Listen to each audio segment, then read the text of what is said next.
So we're back with another episode of On The Box with Victory Kickboxing Series. We've now under 30 days, what, we're like 28 days away? Sound like that, yeah. 28 days to the show, man. It's getting close, man. Like, I'm so excited about it. I can't wait for it to kind of like get started now. It's starting to become real, I think. Yeah. You know, we've got a lot of cool things happening in the background. And yeah, I'm looking forward to it all kicking off on the 27th of October. I'm starting to feel like it's getting close now, and like I have to be on it. Yeah. Like we have to be prepared for it now because it's really starting to draw in. Yeah. It's really on top of us soon. I think it's just mad how relaxed I am this close to it, to be honest with you, because you know the matching, we've got all 16 fights matched now. We might have one surprise match if I can match this one lad who we really want on the show, just because he's a super talent across the country, and everyone's having a hard time matching him at the moment. So I'm trying to step up and do his coach the favour of getting him matched on our show as well, but you know it's not looking likely at the moment, so we're probably going to end up with the 16 fights that we was going to have anyway. But to have that done and finalised, you know, a month before the show, you know, that's a promoter's dream, to be honest with you. Yeah. I mean, look, touch wood, things have been good so far, and you know, we probably will have the odd blip that I'll have to The odd pull out, mate. to sort out. Yeah, injuries are going to happen, aren't they? But at the moment, things are going pretty well, and hopefully they'll continue to do so. But I think we've had enough interest for this show anyway that there's enough people in the rooms really that the we list kind of was call for. huge. Like I was trying to match from, it was massive for a full contact show. It was more like any promoters out there who have done light continuous events, you get loads of entries for that, but you also get loads of pullouts for it. Yeah. But this show, I had the same sort of numbers what you get on light continuous entries. Do you know what I mean? It was that sort of thing. So it was good to pick and choose, wasn't it? Yeah, man. We had the pick of the lot, really. Yeah. It's a good position to be in. Yeah, definitely. 100%. We were some awesome fights, and everyone was a good match, from my opinion. So I'm looking forward to it. I think we were saying that last time as well. All the fights now, when we look at the fight card, like they all make sense. Yeah. They all like legitimately good matches. If any of them don't make sense to anyone, it's because like maybe there's a bit of history between a couple of clubs, and you know one side wanted to challenge this particular fighter and things like that. You know what I mean? There is there is fights like that on there as well, which is only going to make it even more tasty. It's more entertaining to watch. You know, it's kind of keeping everyone engaged and, you know, making that fight a little bit more personal rather than everyone just likes a backstory. Yeah, definitely. And I think what's also great is that our sponsors that we've got for the show as well have stuck with us. You know, they're really happy with things going. You know, we've got Magpie Plastering Services, who's renewed for another year. MKM Building Supplies have renewed for another year. You know, we've now, I know Billy's really happy about this. We've now partnered with Platinum Lace, you know, which is fantastic for us because that means we get like top level ring girls and another great service that, you know, and again another local company, a big local company that's got behind the show because they see the potential of it. So and it's these are the things that, you know, for me and Bill is when we're working at these things, it's nice to partner with local businesses. Definitely. You know, to help all grow in that same direction and potentially make the dream a reality, you know, down the line and stuff, which I think is really good. But everything's going well on the internals. I'm just excited about talking about some of these fights now because we've got some meaty fights as well. Bill, I'm not going to lie, like, you've done a mad job on these fights, mate, because, like, I don't want to make you blush or nothing, bro, but, like, damn, like, when, you know, it's easy when you see some of these fight cards and these posters come out, you see the names and you just think, oh, I recognise that person, I've seen him before, but now, especially doing this show, looking in and checking out some of the fighters, obviously, Bill, when you're matching, you know the both sides. For me personally, I love being a fan, so looking and getting to know and seeing these fighters, and oh my god, like, I'm pretty much going to try and set up everything so I don't have to be anywhere else but the ringside and just sit there and just watch. It's going to be impossible for me to do that as much as I want to because I've got 9 of my own fighters. You're going to be busy. You're super busy. But I got the best seats in the house. You do have the best seats in the house, to be fair. And so we should be charging you for it. So let's get into our first fight. We kind of touched on this on the last show.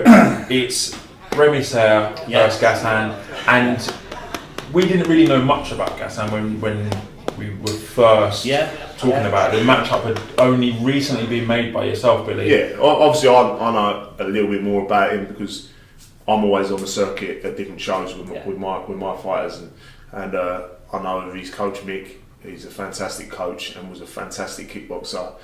Back when I was competing, he was someone I looked up to. He probably didn't even know my name then, do you know what I mean? But he's such a down-to-earth person, and we've worked really closely in terms of I'm putting fights on his show in November. He's coming down to mine with Gassan, doing my best to match one of his other fights, Blaine. Top guy, top club, and I think you'll see a very strong lad in Gassan. As we know, we've got Remy, the home fighter, who has an abundance of experience. Again, another very talented lad, comes from a nice group of a nice family. We got really well with the family, don't we? So it's going to be an interesting fight because for me, I like both coaches, like both fighters' styles. Yeah, and it's going to be a nice one to watch. Well, you were telling me about some of his records. Yeah, I've got some details here. Obviously, we know about Remy anyway. I mean, this year Remy's won 3 WKU World Cup titles, full contact, low contact, and K1. This is just this year. Yeah. WKU British Muay Thai title, K1 title, and full contact titles as well. So obviously, I mean, he's getting decorated. He's active, very active as well. And then Gassan, like reigning ASKA WMO British 50 kilo champion, ICO European K1 champion, 3 World Open gold medals as well. So like that kid's decorated as well. And those trophies and medals are only this year. Yeah. I mean, Remy's are this year. I think Gassan's are a little longer. Bit spread apart, but still active. And this is what I'm saying. Like, you would look at this fight and you would potentially just see 2 kids step in the ring, right? That's and not. You wouldn't until you see them actually get into it, and you go, it's a great fight to watch and that. But when you look at these kids and you think, this is the level. That's why we do these videos, isn't it? So we can let the general public know who comes to the fight. So don't really. You got to make sure you're sitting down in your chairs watching this fight. You know, watch this fight. And that's one of the many good fights that we've got lined up. That I honestly feel that will change the game. Like after this show, like I'm really happy with how things are set up for this one. You know, I'm looking forward to seeing that fight.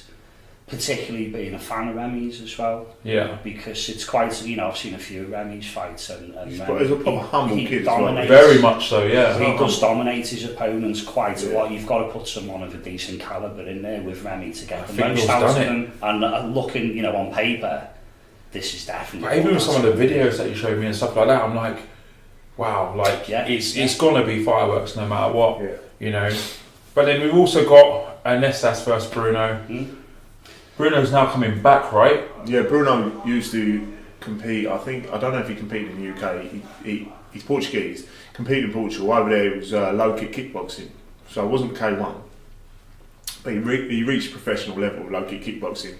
Done pretty well from what I know. I don't know too much about him. I know he's got a little club in Cambridge, I believe. That's how I was first introduced to him. Through Facebook, Facebook being the hub of networking nowadays. But I was giving his details through that. I think he was going to put a couple of fighters forward for one of our last shows or something like that. Never come off. Anyway, so I kept in contact with Bruno. You see that I was advertising for an opponent for Nestas, and he come forward. So Nestas, now we've discovered his weight really is 70 kilos minus. Bruno wouldn't have been able to get any lower than 72, so he's a big guy. Yeah. So Nestas is going to fight at 72 kilos, so I think you'll see maybe a bit stockier version of an Nestas this time round. Bruno, I'm expecting, might be wrong, I don't want to say too much on camera. I'm expecting a lot of movement from Bruno, a lot of range, that type of style. He looks like a tall guy in the footage I've seen. And he's definitely one to take serious. I think this is his first fight back for 5 years, but he's more experienced than Nestas, so it's definitely not a mismatch at all. Yeah. And he's still been active in the fight. It's not like he's had 5 years Oh off yeah, and he he's looks just gone like off a somewhere I else. mean, he's still a photo of him, isn't it? Yeah. I was thinking, Jesus Christ. Yeah. I thought this kid's just got off a couch, but he ain't. He's on some coaching duties as well. Yeah, so you're still active within the scene. active brain, active body, and exactly. So like I'm really looking forward to seeing that fight. I love how Nesta's fighting anyway. Yeah, I mean his last fight on our last show. Yeah. Was just It's a championship. I mean, it would have been nice if it was a title defence, but obviously being that it was such a because obviously one, the weight. I mean, unless that's title was 70 kilos. Yeah. Two, the fact that Bruno's been inactive for 5 years, it wouldn't have been fair to have given him a title shot. We're regulated by the ISKA. Within their guidelines, people unactive. You got to be active to get a title shot. Yeah. Definitely. So it keeps Anestas active and current and still fighting so that he can go into that title. Good fight for Anestas because it's no secret that next year, maybe later in the next year, I want to be turning him over, possibly looking at the professional ranks. Mm-hmm.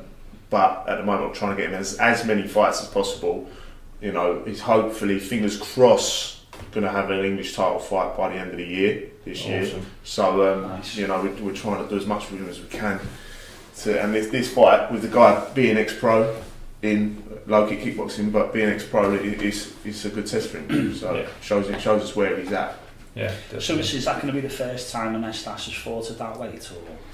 It's not the first time, but it is probably the biggest test at that weight. Okay. You know what I mean? Yeah. I'd be interested to see how he transfers at that weight because obviously, in the past, his movement's been really good. Be interested to see a little bit more weight if he manages to keep that movement as well. I think he will be able to be honest. He'll keep the movement, and if anything, I mean, we're doing a lot of strength. He's now on a strength and conditioning program as well. Anyway, because we want to get him stronger at 70 kilos, but it's actually quite good that he's got a 72 kilo fight before potentially he's fighting November. So that allows him to put on 2 kg worth of strength, so to speak, and then we can cut from there for November. Not looking past this fight. That's not of course, but But you got to keep moving and keep thinking forward anyway. Stuff like that. And I know a couple of weeks ago you managed to get down to Mamba. Yeah, spoke with Dennis Turner and Zoe Turner there. Great people, aren't they? Awesome club. I think we should take a look at that now.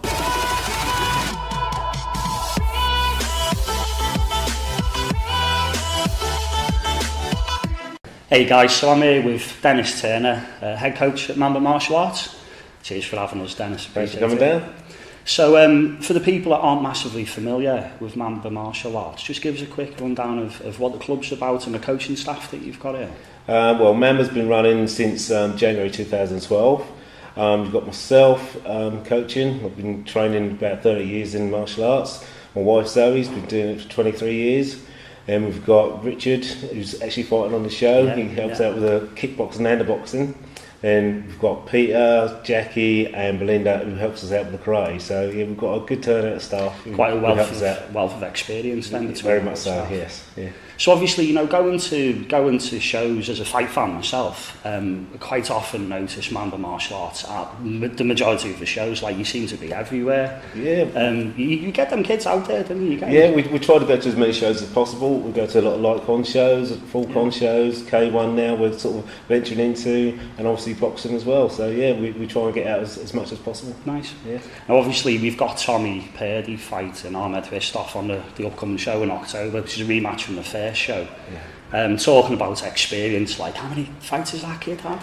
Tommy's had over 60 odd fights now, so he's very experienced. He's been with us since he was about 6 years old, so he's very experienced. He's in light con, full con, he's done quite a few fights in, and obviously now he's ventured into K1, so he's doing very well. So what's his attitude like with training then? Because obviously with kids that age they're quite easily distracted and sometimes grow out of it and don't follow it through, but he seems to be really on point. Tommy's really focused with his training. You haven't got to worry about him, you haven't got to worry about his stamina or anything like that. He's good at learning from any mistakes that he's made, or any corrections we're trying to make with him. So he's very good attitude. Okay, and obviously we've got that fight coming up. How did you see the first fight on the last First show? fight was very close indeed, and could have gone either way. watching it back, there's a couple of things that we could have done different, which we are going to do different next time. So we're going to make sure we get the win. But yeah, you're going to see a different Tommy Purdy's. So. Nice. I look forward to it. Best of luck on the night. Hope it all Thank you very goes much. well. And well, thanks for having us. Well, cheers. Thanks, John. Yeah, so it's good to see Dennis get a little bit of limelight there, because obviously he's got some fantastic fighters and they're always getting the exposure. But often coaches are the ones that get overlooked for their hard work. And Dennis is a very active coach, and he's always at fight shows and goes above and beyond. They do travel a lot, don't they? I mean, we've commented on that before as well. We go to any of the, I wouldn't even say local shows, you go to any of the shows that we go to, and they're always there. Yeah, the definitely. are always there. Definitely, Yeah, and it's such a nice club, and it's going to be, again, it's just adds more weight and anticipation for that fight, and both fighters, with Ahmed and with Tommy, they're both really exciting fighters for me. Yes, Man, I'm buzzing for that fight. I mean, that's probably the one fight you might actually come out for. Yeah, I'm going to try and come out and watch that. When I do the fight card, when people are fighting, I'm going to try and do it so I've got a bit of space between my fighters and that particular fight, because I want to come out and watch that. Because I'm not being funny. I mean, Alfie, one of my lads, has fought Tommy twice in continuous kickboxing. Yeah. And I mean, Tommy's miles more experienced than Alf. But we took a bout with him when Alf only had 3 light-con fights, and we just did it to keep him active. It was a close fight, but Tommy's class stood out then, and that was when I started to get to know Dennis, and I also met him again in tournaments. Tommy's had a lot of continuous experience, and that shows in his ring craft when he's in there. Yeah. In the full contact or he K1. knows his way around. He knows his way around, and I think that's going to be a big feature in this particular fight. But Ahmed's forward pressure, man, it's just he's not gonna back down. Neither of them are gonna back down.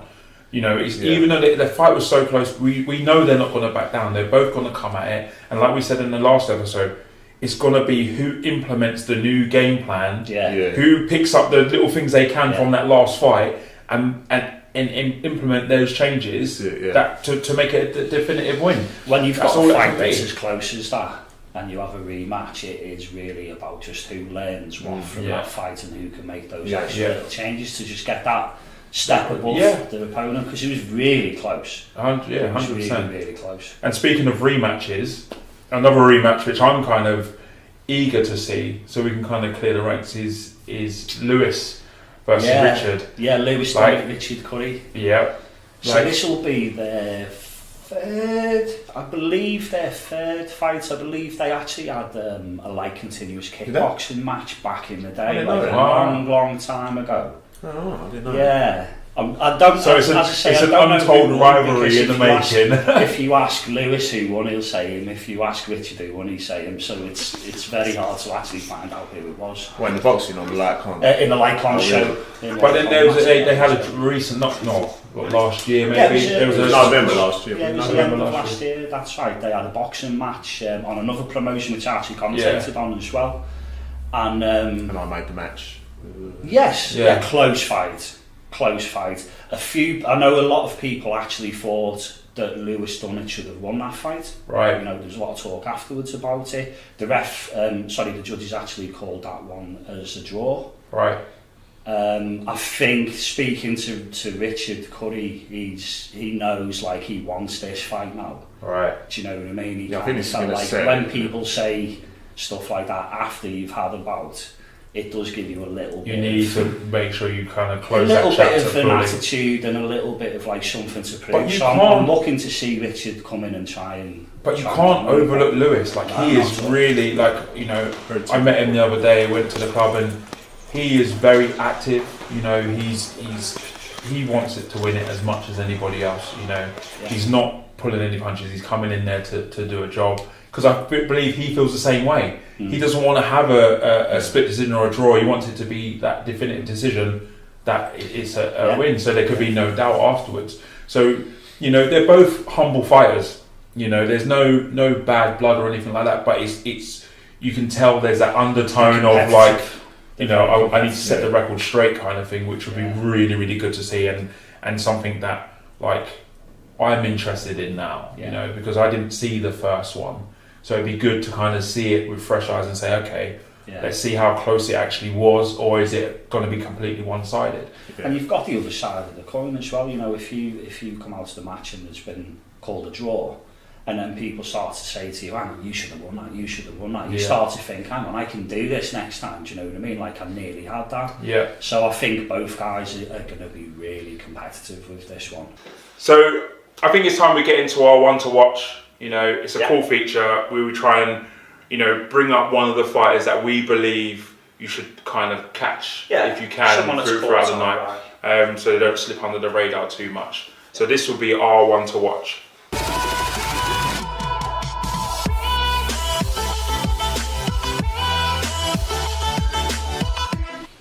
So our one to watch is Dan Frank.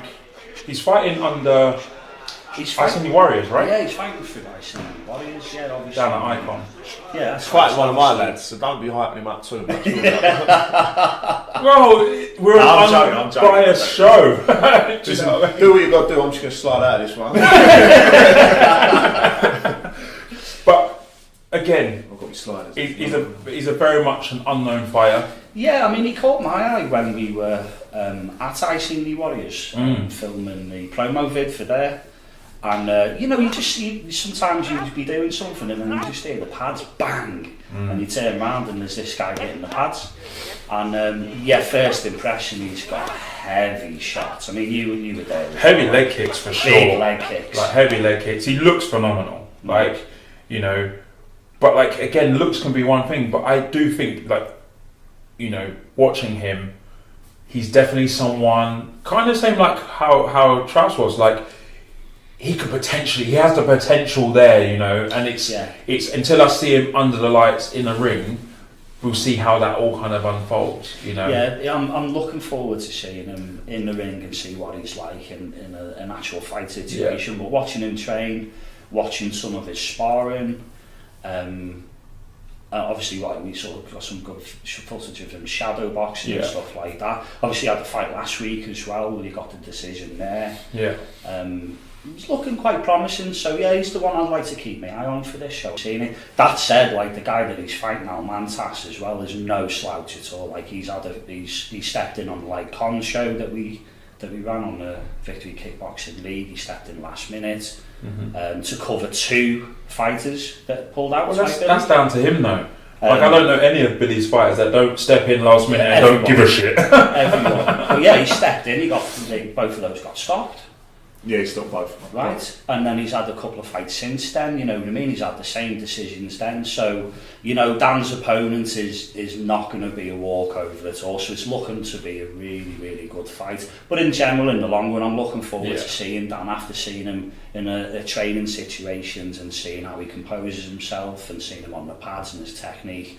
Looking forward to seeing what he's got to. And I think, you know, you've got to remember they're novices. You know, they're just getting into this. Really, so it's good to give him a little bit of a spotlight and say, you know, check this fighter out. You know, he might just be that one, you know, that you get surprised by. And obviously, you know, not just him as a fighter to keep your eye on, but keep your eye on that fight at the show as well. Yeah. Because both these lads are pretty unknown, but they're both looking pretty tasty. Do you know what I mean? So I can see that being a surprisingly good fight to watch. Yeah, definitely.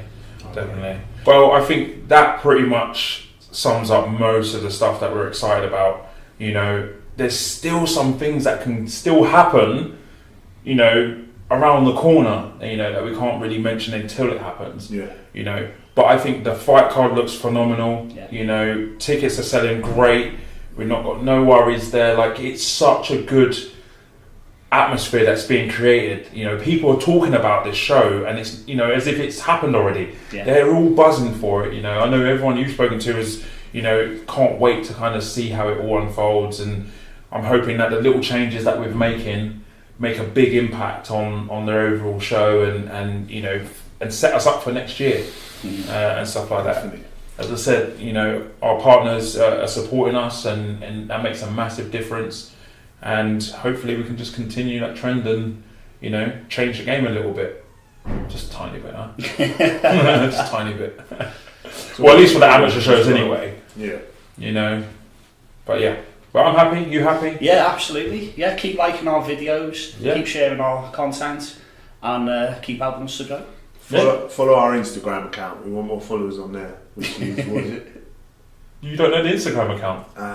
Victory Kickboxing Series. Maybe. Is it? Is it? Yeah, it should be. Stay there. I'll put it here. Yeah.